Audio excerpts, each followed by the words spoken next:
Hostels are quite popular with backpackers, and for good reason. They're one of the most inexpensive ways to travel, and you get to meet a lot of new people and go on adventures that you probably would otherwise miss out on if you were just staying in your own hotel.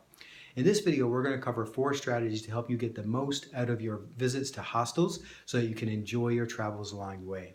So number 1 is you definitely want to do your research. Check different websites like hostelworld.com and hostels.com and just look for the different places that you're going to. Look for the hostels that are in that area.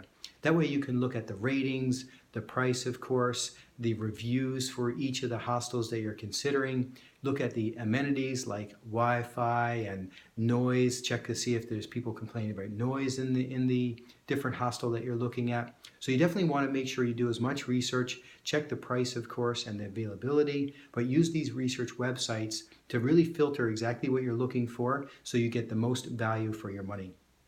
Once you've found a couple of the hostels that you're considering, then look at the individual hostel website. Most likely they'll have their own website. They may even have a special offer that the Hostel World or hostels.com don't have. So you just want to check that and make sure there's no other better discount that you can get. They might also have some better pictures that you can see in more detail of the hostel that you're considering, but you certainly want to check their own individual site just to get a feel for what they're about and what they offer. And then finally, you can also check other TripAdvisor or review sites like TripAdvisor. And that way you can just get other people's opinion as well, just to do one final check to make sure that the hostel is of good quality and you're going to get what you expect to get. So again, make sure you do your research, number 1. Number 2, you want to understand the different type of hostels that are available to you. So depending on your personality, depending on what you're looking for, there's going to be certain types of hostels that are probably going to suit you better than others.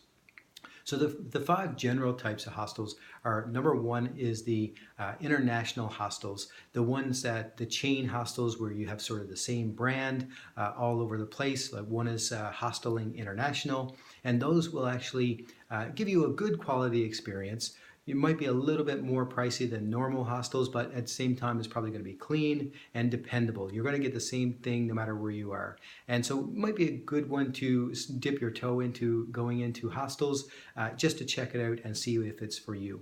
And then next is sort of an upper level, the boutique hostel. And those are a little bit more pricey, but of course, they also have some amenities that the others might not have. For example, sometimes you'll find a pool or you might have your own private bathroom. Next, you have your family-run hostels, and those are usually going to be the cheapest hostels that you can get. You're actually going to be living with a family. In Bali, they're sort of known as homestays. In Morocco, there's lots of riads that you can go to. And so you're sort of living with a family. You might have your own room or a dorm room. Quite often they will include a meal or some free breakfast as well. But again, you'll be living with a family in a family area. But again, it's also one of the more cheapest hostel versions that you can get. And then, of course, you have your party hostels. So those are the places that you're going to go when you really just want to enjoy the nightlife. You want to meet a lot of people, socialize, get out and really enjoy being in the nightlife. Those type of hostels, you're not going to get as much sleep at. There's going to be probably all kinds of noise, people coming and going very late in the night, maybe obviously quite a bit of drinking. So again, make sure you read the reviews, make sure you find the right one that's a good fit for you.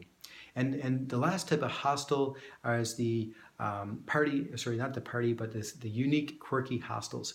And those are the ones that are going to give you a totally different experience. For example, you might be able to rent a hostel in a tree house or in a temple of some sort, or maybe even in a prison. There's actually quite a few hostels that have taken prisons and renovated them. So you can get just a totally different experience altogether. So those are another interesting concept as you're traveling. You can figure out which type of hostel that you want to be looking at and then do your search based on those types. And for each type, of course, gives you a different unique experience. So then number 3 is look at the additional factors that you want to take in. Not just the hostel itself, but where's the hostel located? What is it next to? Can you easily reach the landmarks or the sites that you want to see? Is there free Wi-Fi included?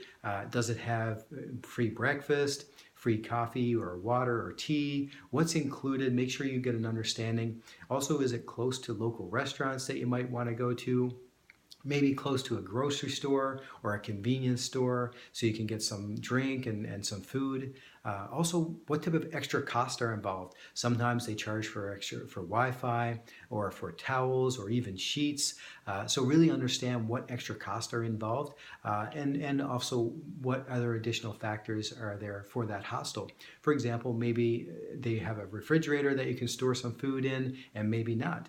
You can also check for a communal kitchen. Can you actually cook in the hostel and save yourself some extra money and maybe meet some other people and share a meal together? So definitely consider the additional factors as you search and select your hostel. And finally, you want to make sure you have a good solid packing list, just a few items to ensure that your stay is going to be a good experience. So first and foremost, you want to make sure that you have a lock for your lockers, just to make sure everything is safe and secure. Most hostels will have lockers, but the locks may be optional or you may have to pay a fee. So travel with your own decent lock. That way you always have one. Of course, you want to also have flip-flops so that you're feeling comfortable in the shower.